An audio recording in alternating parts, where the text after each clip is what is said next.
اوكي، النهارده هتكلم عن سونيك برايم، المسلسل الجديد اللي عملته نتفليكس لسونيك. ولكن قبل ما نبدأ، نسبة كبيرة من المتابعين بيتفرج من غير ما يشترك، فإذا عجبك الفيديو هيكون شيء أسطوري جدا لو اشتركت في القناة. شكرا. طيب، عشان اكون واضح معاكم، انا بحب سونيك. يمكن ما كنتش لعبت كل لعبه ليه، بس لعبت ليه العاب كتيره وانا صغير. وحتى دلوقتي لو شفت كل الشورتس بتاعتي او حسابي في التيك توك هتلاقي سونيك في خلفيه معظم الفيديوهات. وده مش اول مسلسل لسونيك اشوفه، كنت بتفرج على سونيك بوم قبل كده.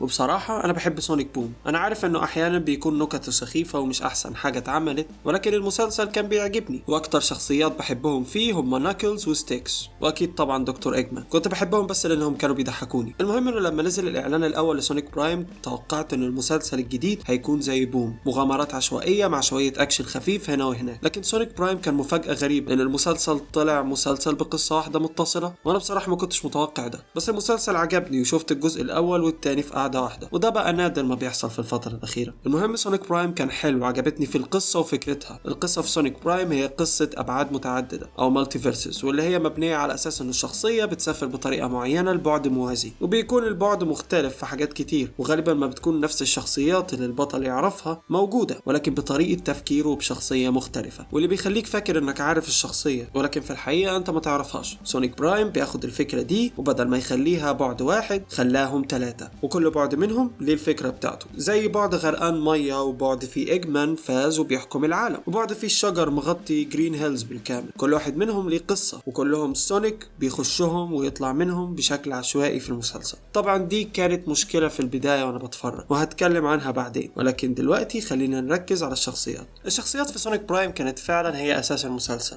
لان في كل بعد بنقابل نفس الشخصيات ولكن مختلفة بسبب البيئة اللي هم فيها. يعني في البعد اللي غرقان مية الشخصيات هيكونوا قراصنة، في البعد اللي فيه ايجمان بيحكم المكان هتكون الشخصيات في المقاومة ضد الروبوتات بتاعته. واللي بيخلي المسلسل مثير اكتر للاهتمام لانك بتتفرج على الشخصيات باهداف واشكال وافكار مختلفة، واللي بيخليك تحس انه 3 مسلسلات في مسلسل واحد. ده غير طبعا ايجمان هنا مش شخصية واحدة، بل 5 شخصيات بأعمار مختلفة، وكل واحد منهم ليه شخصيته وطريقة تفكيره وحتى طريقة قتاله الخاصة، وكلهم بيتعاونوا مع بعض عشان يسيطروا على البعد اللي هم فيه. بس بجد اللي عمل الفكرة دي انسان ذكي، لان احنا عندنا بدل ايجمان واحد 5 بأعمار مختلفة وقدرات مختلفة وطرق تفكير وقتال مختلفة. على ذكر القتال، الاكشن في سونيك برايم كان حلو، وغريب انه مليان المسلسل قتالات ومشاهد قتال حماسية، ولا هي حاجة ما توقعتهاش. اكتر قتال عجبني في المسلسل هو القتال مع شادو. ايوه، لان شادو موجود ومهم للقصه، واظن انه اهميته هتزيد في السيزون الجديد. ويمكن يكون كان اكبر عيب في المسلسل هو ان احنا ما قضيناش وقت كبير مع شادو، ولكن انا متاكد انه هيظهر اكتر في المواسم اللي بعد كده. ده غير القتالات مع كل نسخه من دكتور ايجمان وروبوتاتهم، وغيرهم من الاكشن والحماس. بس مش هكدب عليكم، في حاجه واحده بس هي اللي خلتني اكمل المسلسل لحد اخر لحظه، وهي قصه كل بعد منهم. من غير ما احرق لكم، المسلسل بيمشي كده: سونيك بيخش في بعد بيساعد الناس اللي في البعد ده في حاجة معينة، وهو بيساعدهم، بتحصل حاجة فجأة تسحبه البعد تاني، وتفضل كده القصة لحد الآخر. القصة خرافية، ولكن لو فيها مشكلة هتكون هي سرعة سرد بعض القصص. في قصص كانت ممكن تاخد وقت أقل، وقصص تانية كانت تستاهل وقت أكتر، ولكن كل ده ما بوظش المسلسل. بس نصيحة، لو هتتفرج عليه ما تشغلش بالك بالقصص التانية لما تسيبها، وركز في البعد أو القصة اللي انت فيها، لأن انت هترجع بعد فترة لنفس البعد وهتكمل بقية قصته. فما تشغلش بالك ببعد وانت في بعد تاني، لان دي اكتر حاجة كانت مضايقاني وانا بتفرج عليه في البداية. بس بعدها فهمت انه احنا هنرجع نكمل القصة دي، بس خلينا نركز في اللي احنا فيه دلوقتي. بشكل عام سونيك برايم من احسن الحاجات اللي نزلت السنة دي. يمكن اكون منحاز شوية لسونيك لاني بحبه، بس بجد المسلسل حلو. والصراحة في كلام عايز اقوله كتير، لكن مش هينفع اقوله من غير حرق، فيمكن اعمل فيديو تاني بتكلم فيه عن سونيك برايم براحتي لما ينزل الجزء الجديد، عشان اكون ضامن انه اللي داخل الفيديو هيكون اوريدي شاف الجزء الاول. ولكن قبل ما اقفل عندي سؤال: انا شفت بالصوت الاصلي، ما اتفرجتش عليه مدبلج يعني، وما اعرفش هل الدبلج كويس ولا اي كلام. فلو شفتوه مدبلج قولوا لي رايكم في الدبلجه وفي المسلسل بشكل عام، لان انا بقرا كل التعليقات اللي بتكتبوها وبحاول ارد على اكبر عدد ممكن منها. كده انا خلصت. وللناس اللي مستنيه فيديو بنتين الجزء الثاني، ما تقلقوش، هينزل الفيديو بعد ده في اقرب وقت ممكن. في الوقت الحالي لو عجبكم الفيديو ده حطوا لايك وانشروا الفيديو في كل حته، واشتركوا في القناه وفعلوا الجرس عشان يوصل لكم اشعار لما انزل فيديو. ولو عايزين تشوفوا فيديو تاني شوفوا الفيديو ده.